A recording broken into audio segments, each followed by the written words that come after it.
Good morning students. आज हम हिंदी में पद्यार्थ ग्रहण का अभ्यास करेंगे। आप पिछली कक्षा में पद्यार्थ ग्रहण, गद्यार्थ ग्रहण, संक्षिप्तीकरण ये सब पैराग्राफ और प्रश्नों की जानकारी आप लोगों ने प्राप्त कर ली है।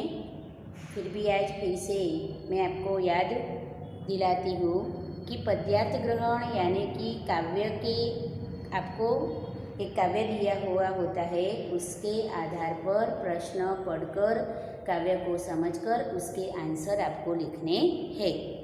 और गद्यार्थ ग्रहण में क्या है तो पैराग्राफ दिया है, आपको गद्य खंड दिया है, उसके आधार पर आपको उत्तर लिखने हैं।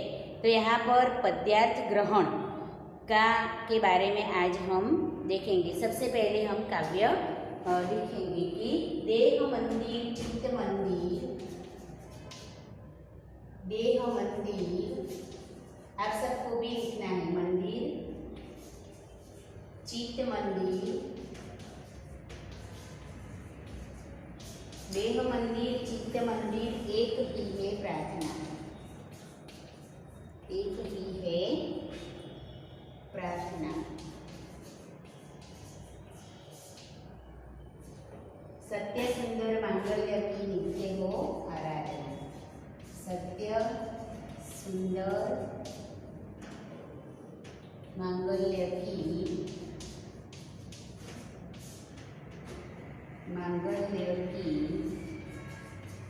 नित्य हो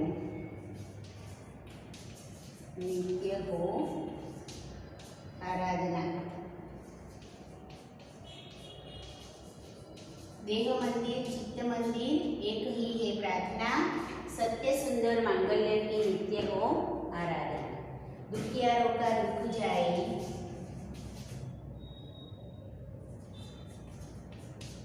दुखियारों का दुख जाए है यही मनोकामना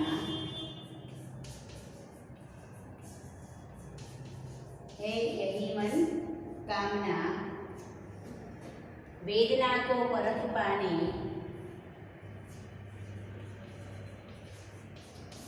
वेदना को परख पाने जगाए संवेदना, संवेदना। दुर्बलों के रक्षणार्थ,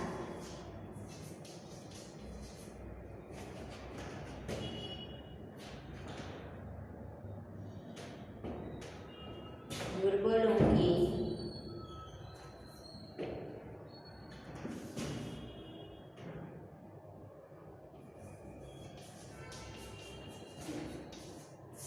दुर्बलों के रक्षणार्थ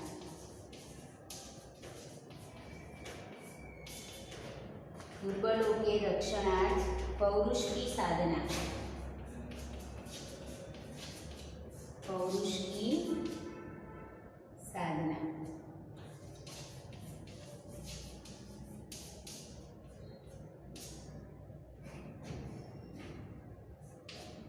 जीवन में नव तेज हो, जीवन में नव तेज हो, जीवन में नव तेज हो अंतरंग में भावना, अंतरंग में भावना। सुंदरता की आस हो, सुंदरता की आस हो,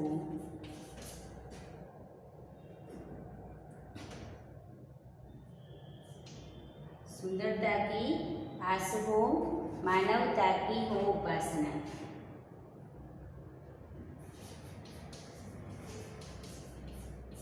मानवता की हो उपासना। शौर्य पावे धैर्य पावे,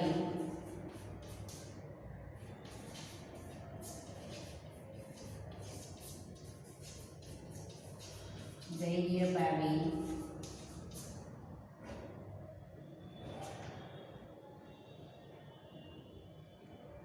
यही है अभ्यर्थना। शौर्य पावे धैर्य पावे, यही है अभ्यर्थना।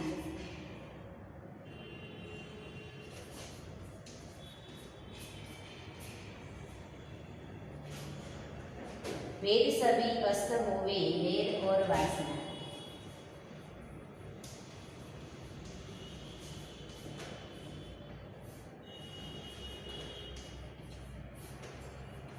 अस्त होवे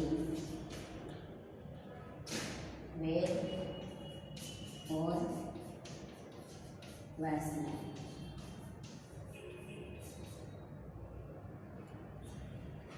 मानवों की एकता की, मानवों की एकता की पूर्ण हो कल्पना, पूर्ण हो कल्पना। मानवों की एकता की पूर्ण हो कल्पना। मुक्त हम चाहे एक ही, मुक्त हम चाहे एक ही बंधुता की कामना।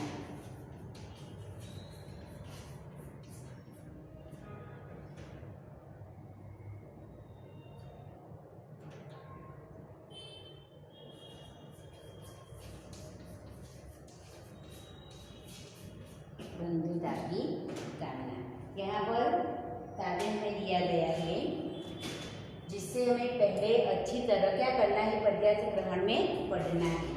पढ़ने के बाद आपको उत्तर में सिर्फ प्रश्न और उसके उत्तर लिखने हैं। आपको प्रश्न और उत्तर लिखने हैं।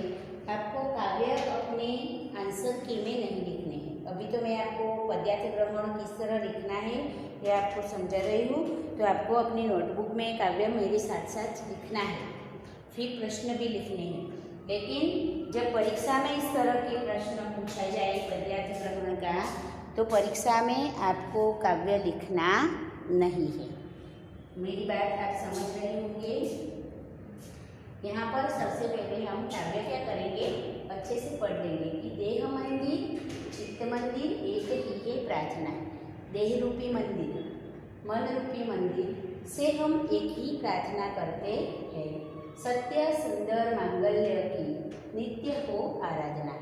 हमेशा सत्य के मार्ग पर चले, मन में सुंदर विचार आए और हमेशा सबके कल्याण के बारे में हम सोचें, ऐसी हम सबका कल्याण हो ऐसी हम प्रार्थना करें। हमेशा नित्य प्रार्थना करें। दुखियारों का दुख जाए है यही मन कामना। दुखी लोग जो लोग दुखी है उनका दुख हमेशा हमेशा के लिए दूर हो जाए, यही हमारे मन से कामना करते हैं।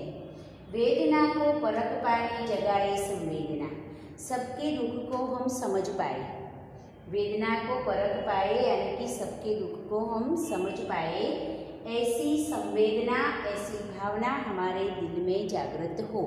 सबके दिलों को हम समझ सकें, ऐसी हमारे दिल में भावना जागृत हो। दुर्बलों के रक्षणार्थ पौरुष की साधना। हमारी जो शक्ति है, पौरुष यानी कि शक्ति, हमारी जो वीरता है, हमारी जो शक्ति है, वह शक्ति किस लिए है, तो किस लिए है, तो दुर्बलों की रक्षा करने के लिए। तो हमारी जो शक्ति है वह शक्ति हम हमेशा दुर्बलों की रक्षा करने में ही लगाए। जीवन में नव तेज हो अंतरंग में भावना। जीवन में सबके जीवन में नया तेज प्रकट हो, नई चेतना प्रकट हो, ऐसा हमारा हृदय में हमेशा भाव रहे। सबके जीवन में नई चेतना नया भाव पैदा हो, ऐसी भावना हमारे हृदय में रहे। सुंदरता की आस हो, मानवता की हो उपासना। हमेशा सबके साथ अच्छे से व्यवहार करे, सुंदर बने रहे, सबके दिलों में अपने सुंदर विचारों से अलग स्थान प्राप्त करे, ऐसी और सबके दिलों में मानवता जागृत हो, ऐसी हम उपासना यानी कि प्रार्थना करते हैं। शौर्य पावे, धैर्य पावे, यही है अभ्यर्थना। हमारी एकमात्र इच्छा क्या है? तो सब अपनी वीरता, सबके जीवन में सब शूरवीरता हो, सब शूरवीर बने और सब धीरजवान बने, सब धैर्य पावे यानी कि धीरज का गुण सब में हो। तो शौर्य और वीरता यानी वीरता और धीरज का भाव सबके, वीरता और धीरज से सब अपना कार्य करें, ऐसी प्रार्थना करते हैं। वेद सभी अस्त होवे, वैर और वासना, सबके दिलों में जो ऊंच नीच के, धर्म जाति के जितने भी भेद हो वह सभी अस्त हो जाए और मानवों की एकता की पूर्ण हो कल्पना, और सभी मानव एक दूसरे के साथ मिलजुल कर रहे, सभी मानव एक दूसरे के साथ मिलजुल कर रहे, ऐसी कल्पना हम जो करते हैं वह कल्पना हमारी सच बनी रहे। मुक्त हम चाहे एक ही बंधुता की कामना। अंतिम पंक्ति में कवि कहते हैं कि हम सब एक दूसरे के साथ मिलजुल कर रहे, फिर भी हम स्वतंत्र हो, यानी कि अपने अपने कार्य क्षेत्र में, अपने अपने मार्ग पर हम स्वतंत्र अपने विचारों से आगे बढ़े, एक दूसरे के बीच रुकावट न बने और फिर भी हमारे बीच बंधुता यानी कि भाईचारे की भावना हमेशा बनी रहे, ऐसी हम कामना करते हैं। इस तरह ये पूरा काव्य जो हमें दिया गया है वह काव्य में कवि ने हमें अच्छे मनुष्य बनने की प्रेरणा दी है। अच्छे मनुष्य बनने के भाव हृदय में जागृत हो, ऐसी प्रार्थना यहाँ पर की गई है ईश्वर से कि ये सारे गुण हम में हो, हम में ही नहीं बल्कि सभी मनुष्य में सारे गुण हो। तो यहाँ पर ये काव्य के आधार पर हमें प्रश्नों के उत्तर देने हैं। तो सबसे पहले जब हम काव्य को समझेंगे तब हम उसके उत्तर दे पाएंगे। तो आपने यह काव्य अपनी किताब में लिख लिया होगा, तो अब उसके आधार पर हमें क्या करना है? प्रश्नों के उत्तर लिखने हैं।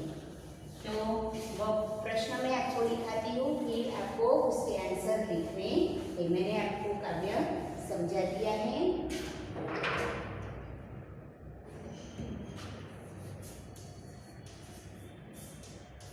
प्रश्न है, कवि नित्य कैसी आराधना चाहते हैं?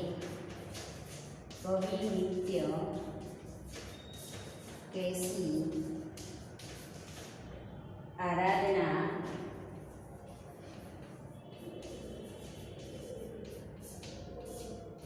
चाहते हैं? दूसरा प्रश्न है, कवि किसकी मनोकामना चाहते हैं? कवि किसकी मनोकामना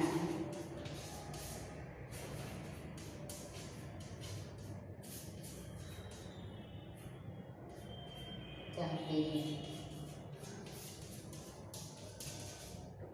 तीसरा प्रश्न, कवि दुर्बलों के रक्षणार्थ किसकी साधना चाहते हैं?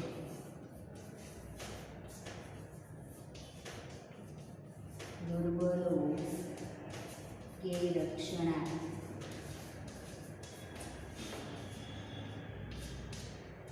किसकी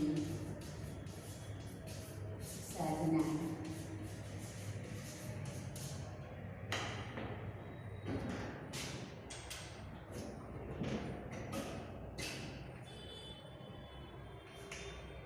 इसकी साधना चाहते हैं?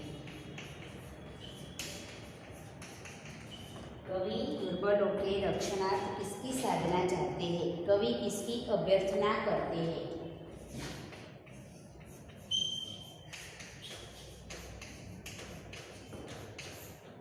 किसकी अभ्यर्थना करते हैं? कवि किसकी अभ्यर्थना करते हैं? और काव्य को उचित शीर्षक दीजिए। उचित शीर्षक लीजिए। इस तरह के 5 प्रश्नों के उत्तर आपको लिखने हैं। तो अब आप काव्य को अच्छी तरह से पढ़ लिया है आपने, आप उसको अच्छे से समझ भी गए हैं। तो उसके उत्तर आपको अब किस तरह लिखने हैं? तो कवि नित्य कैसी आराधना चाहते हैं? तो कैसी आराधना चाहते हैं? तो सत्य सुंदर मांगल्य की, सबके दिलों में अच्छे, सब सत्य के मार्ग पर चले, सबके दिलों में सबके कल्याण के विचार आए और सुंदर भावनाएं सबके दिलों में जागृत हो, ऐसी आराधना चाहते हैं। फिर दूसरा प्रश्न है, कवि किसकी मनोकामना करते हैं? तो कवि दुखी लोगों का दुख हमेशा दूर हो जाए, दुखी लोगों का दुख दूर हो जाए, ऐसी मनोकामना चाहते हैं।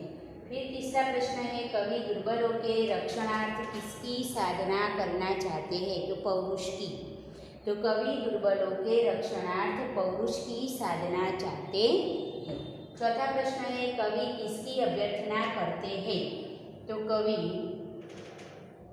सब लोग शूरवीर बने और सबके दिलों में धीरज का भाव जागृत हो। तो सब शौर्य और धीरज से जीवन में आगे बढ़े, यही अभ्यर्थना करते हैं। फिर कवि काव्य को उचित शीर्षक दीजिए, यह प्रश्न करते। तो पूरे काव्य को हम देखते हैं तो हमें सब में प्रार्थना ही करते रहते हैं। सब में कोई ना ईश्वर से ऐसी प्रार्थना है कि हमें वो दो, ये दो, ऐसा हम बने, वैसा बने। तो इसके आधार पर हम काव्य का शीर्षक आराधना दे सकते हैं या प्रार्थना भी दे सकते हैं। आराधना, तो आप काव्य का शीर्षक आराधना दे सकते हैं। तो काव्य का उचित शीर्षक आराधना है। तो यहाँ पर आपको अवतरण चिन्हों में उसका शीर्षक 5वें प्रश्न के उत्तर में लिखना है। इस तरह आपको पद्यार्थ ग्रहण अपनी नोटबुक में लिखना है। साथ में मैं आपको आज उसी तरह गद्यार्थ ग्रहण किस तरह लिखते हैं वो भी तो आप अच्छे से कर पाते हो, लिख सकते हो। तो गद्यार्थ ग्रहण और पद्यार्थ ग्रहण किस तरह लिखना है? तो यहाँ पर जिस तरह काव्य दिया है उसके आधार पर हमें उसका अर्थघटन करके, उसको समझ के, उसमें दिए गए प्रश्नों के उत्तर लिखने हैं। उसी तरह गद्यार्थ ग्रहण में भी आपको जो पैराग्राफ दिया गया है वो पैराग्राफ को अच्छी तरह से आपको क्या करना है? पढ़ना है और उसमें से पूछे गए प्रश्नों के उत्तर आपको सोच विचार करके लिखना है। तो पद्यार्थ ग्रहण और गद्यार्थ ग्रहण किस तरह लिखते हैं वह आपको यह बात समझ में आ गई होगी। तो आप ये प्रश्न अपने नोटबुक में लिख लो।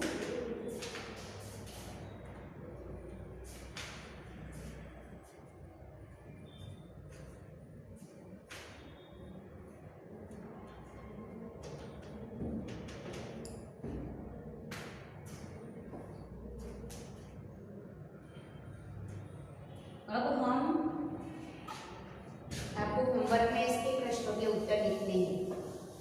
ओके, अब मैं आप लिखावट में कहाँ गलतियाँ करते रहते हैं इसके बारे में बताऊंगी कि जब भी आप हिंदी में लिखते हो तो लिखावट में आप गलतियाँ करते हैं। किस तरह की गलतियाँ करते हैं?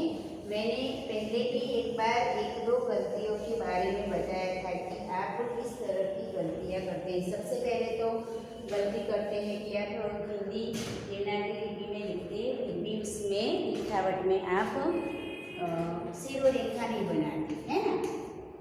वर्तनी, तो शिरोरेखा आप नहीं बनाते, जिसके कारण आपकी जो लिखावट है वह लिखावट योग्य नहीं होती। यहाँ पर अनुस्वार की बात हमने बताई थी। वर्णों की लिखावट में आप कौन सी गलतियाँ करते हैं? तो श और श, ये तीनों श लिखने में आप गलती करते हैं। ख और र शब्द लिखने में भी आप गलती करते हैं, जैसे द और भ। तो यह इस तरह का जो है द है और इस तरह जो लिखते हैं वह ग है। तो ये दोनों शब्द आप लिखने में गलती करते हैं, ध्यान नहीं रखते। फिर ख इस तरह जोड़कर लिखा जाता है, तो आप इसे ऐसे लिख देंगे तो र हो जाता है। तो इस तरह की गलती करते हैं आप। फिर जो मात्रा ऐसे मोड़कर ऊपर का भाग जिसका मोड़कर लिखा जाता है उस पर सिरोरेखा नहीं बनती। जैसे यहाँ पर थ है तो यहाँ पर सिरोरेखा बनती है। फिर भ में भी यहाँ पर सिरोरेखा बनती है। फिर श इसमें सिरोरेखा उसकी पीछे की जो लाइन है उस पर ही सिरोरेखा बनती है, जबकि आप क्या करते हैं, ऐसे ऐसे कर देते हैं। तो ये आपकी गलती है। इस तरह से सिरोरेखा ऐसे ऊपर से मुड़े हुए शब्दों में सिरोरेखा ऊपर बनती नहीं, मुड़े हुए भाग पर सिरोरेखा नहीं होती। ये भी आपको खास ध्यान रखना है। फिर अनुस्वार और चंद्रबिंदी, अनुस्वार और चंद्रबिंदी। तो पूर्ण अनुस्वार और अर्ध अनुस्वार जब आप लिखते हैं तो पूर्ण अनुस्वार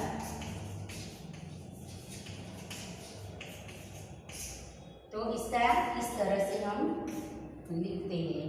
और अर्ध अनुस्वार किस तरह आपको लिखना है मैं आपको बता दूं। पूर्ण अनुस्वार और अर्ध अनुस्वार।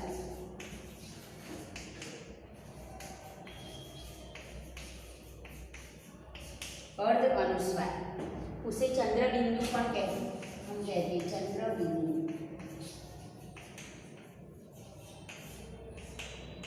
तो पूर्ण अनुस्वार में हम लिखेंगे अंत, तो पूर्ण अनुस्वार। और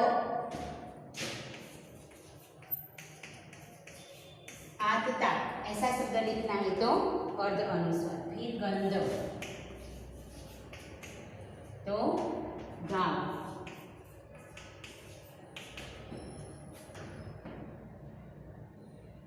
तंतु तो यहाँ पर तात। तो यहाँ पर इस तरह जो उदाहरण दिए गए हैं तो अनुस्वार इसे हम अनुस्वार कहते हैं, पूर्ण अनुस्वार इसे अर्ध अनुस्वार यानी कि चंद्रबिंदु कहते हैं।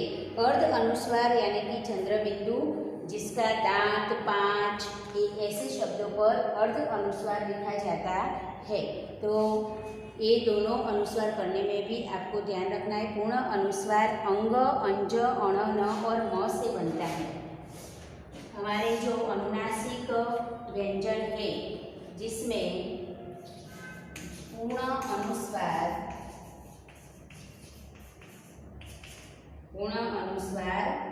अंग, फिर अंज, फिर अण, न और म। हमारे जो अनुनासिक व्यंजन है अनुनासिक पंचम वर्णों की सहायता से लिखे जाते हैं। पूर्ण अनुस्वार जो होता है यह पूर्ण अनुस्वार है वह हमारे अनुनासिक पंचम स्वरों के सहायता से लिखे जाते हैं और प्रत्येक अपने वर्ग के अक्षरों के साथ संयुक्त वर्ण के रूप में प्रयुक्त होता है।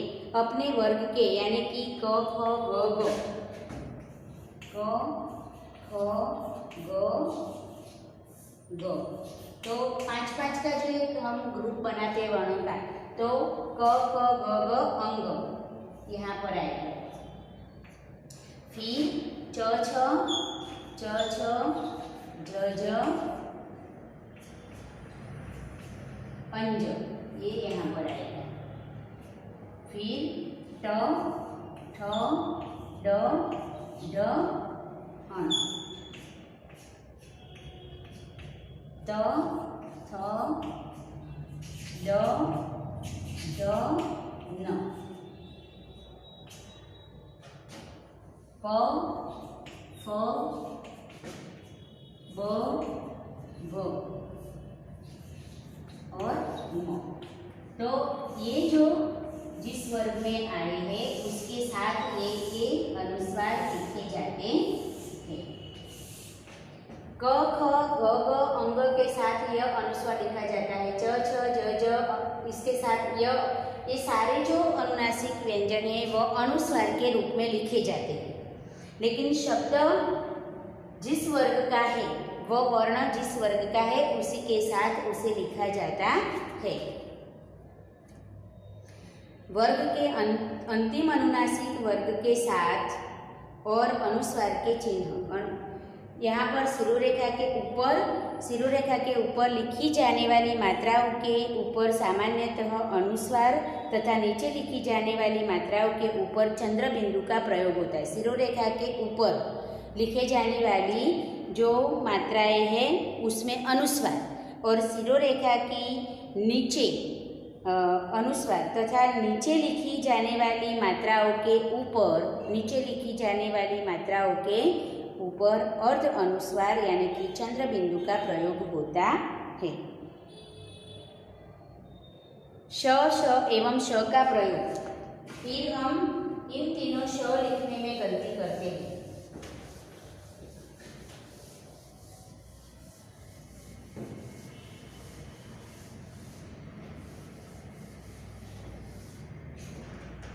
तो श और श का प्रयोग, जैसे